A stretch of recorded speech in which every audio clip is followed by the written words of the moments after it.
What's up, everyone? Justin Graver and Justin Mello here for the Music City Audible with another exclusive YouTube video. We are talking in this video today, should the Titans trade for a franchise tagged player? And the two players that we're talking about here are Bengals wide receiver Tee Higgins and Chiefs cornerback L'Jarius Sneed. Both have been franchise tagged and both are reportedly on the trade block. So should the Titans make a move for one of these guys? Will they? Would they? Is that even something to consider? Let's start with Tee Higgins, Justin. A, should they? B, would you expect them to? I think they should consider it, but I don't expect them to consider it. I guess my opinion is sort of different from what I think they'll do. And I hope, maybe I'm impacted by how much this team's run the ball. And I know it's a new day, but I don't think they'd aggressively trade for a guy like him when they still have DeAndre Hopkins. I think the timelines make more sense next year if Higgins reaches free agency and Hopkins won't be coming back.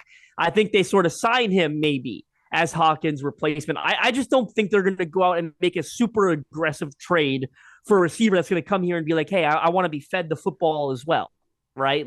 And look, he fits the offense. He knows it well. You know he can produce in the system. You know he can produce with another big receiver in the system because he did so with Jamar Chase in Cincinnati, right? I totally get all that, but I don't think they're going to get overly aggressive there. And I also, will the Titans be willing to pay the asking price? We assume it's a first-round pick. Obviously, the Titans are not parting with number 7 for Tee. Maybe if they pick that 25th, that would be something to consider.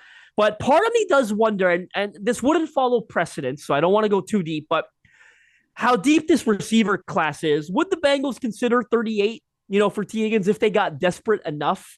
They're frustrated. Maybe he's not signed. They know they can't afford to sign him to an extension, I should say. They pick 18th right now. Can they just draft Brian Thomas Jr. and A.D. Mitchell and think, hey, one of these vertical explosive playmakers is sort of a like-for-like replacement for Tee Higgins, and then you flip them for 38 and you address another position of need? Now you got 2 second-round picks. You address 2 positions of need in the second round, and you got Tee Higgins' replacement in the first. Because this class is so deep, part of me wonders if the Bengals would consider number 38. But it doesn't follow precedence, right? A.J. Brown fetched the first-round pick.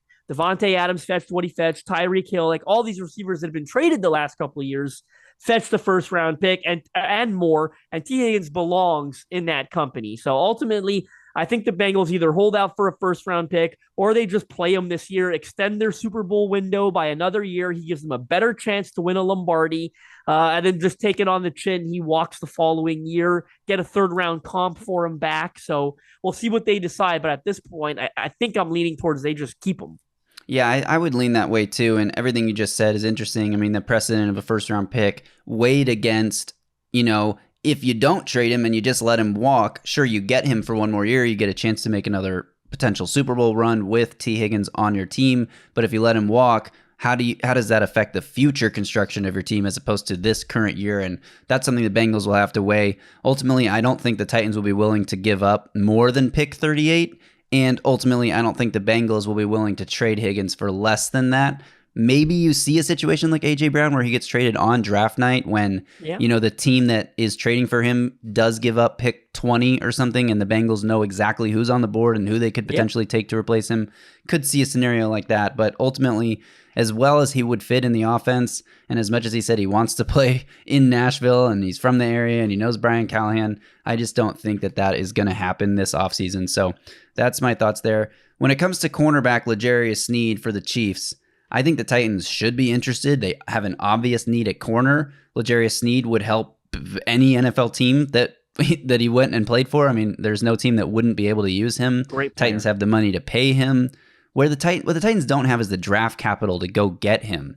Even if they're willing to part with 38 for L'Jarius Sneed, which we can talk about the merits of, what you're giving up cost, other positional wise, if you were to do that. But even if they were willing to do that, we've heard reports that numerous teams are in on potentially wanting to trade for L'Jarius Sneed. Have already called the Chiefs about it. I feel like the Titans would get outbid because they're obviously not giving up pick 7 overall. Pick 38 probably doesn't get it done. You don't want to give up.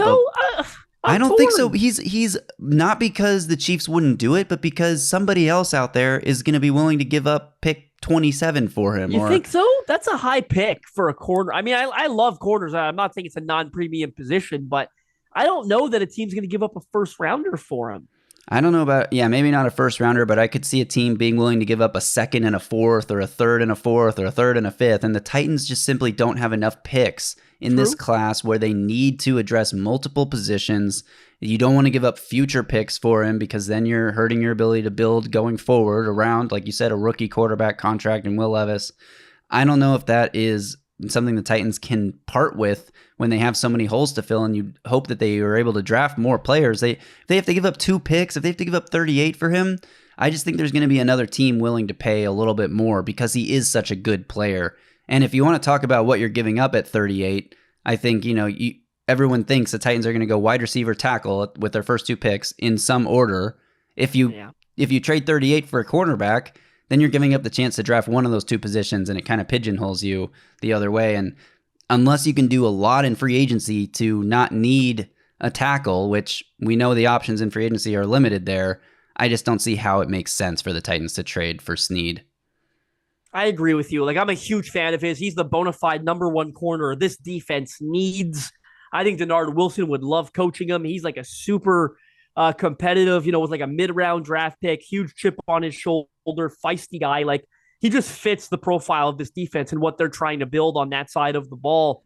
But they don't have the capital to pair 2 picks, like you said. If you're trading number 38, you run into the issue of, you said it, right? Now we can't take a receiver and tackle with our first 2 picks unless there's a trade down coming after it, right, from number 7 where you get another pick. But it really limits your ability to address your 2 biggest positions of need, which are receiver and tackle. So I ultimately don't think it gets done, but man, depending on the terms, I'd be in favor of it, because he's exactly the type of corner this team needs. Yeah, I agree. If you can get away with a 3rd round pick and a 5th next year or something like that, then absolutely you do it. I just don't think that is going to get it done. Well, you don't have your 3rd this year, right? Exactly, because you already don't have a 3rd this year. So I just don't think that would be enough to get it done. And maybe I'm overrating his trade value, because you do have to give him that long-term contract, or at least pay him this year's franchise tag.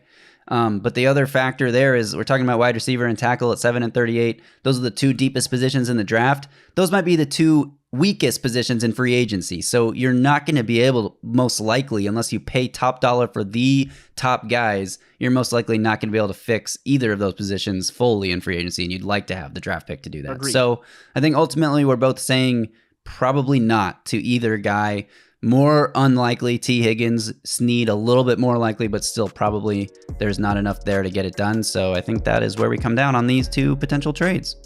I agree. I think Titans are going to have to get more creative when it comes to filling both of those positions. It's going to have to occur through free agency, which we're going to talk about here on a separate episode, a longer full episode of MCA. And corner, I think there are some targets I want to discuss. I'm excited to get into 3 of them specifically, but we're going to save that for the entire free agency period episode. Yeah, so we got a full episode. Free agency preview is out now on the YouTube channel. Go check that out if you haven't. We go through every position, talking about who the Titans might sign, who we want them to sign, who their top targets should be, and check that episode out if you haven't seen it. Anyway, that'll do it for this YouTube video. Appreciate everyone for tuning in. We'll see you next time. Stay safe and tighten up.